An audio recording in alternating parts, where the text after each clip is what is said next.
Оставки и промени од сегашното раководство на Сојузот на пензионери. Денес од Штип побараа Сдруженијата од Свети Николе, Кочани и Штип. На 3 во Скопје сите масовно да излеземе и да ја кажеме на госпоѓата Станка Трајковска дека нејната авантура со Сдружение на пензионерите е завршена, дека таква жена која што не дава подршка на 200.000, ќе кажам, пензионери кои што беа за линеарно покачување, не ни е ни потребна, затоа да си поднесе оставка од незината функција заедно со сите тие што се во раководството. Освен оставки, пензионерите бараат и друг модел на пензионерски избори.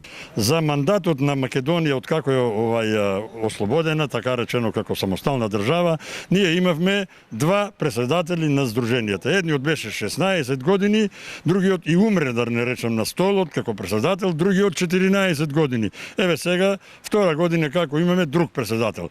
Да се прекини со една целосна реформа во Сдруженијата на пензионерите, значи да се изготват нови правила, нови начини на избори и пократки мандати.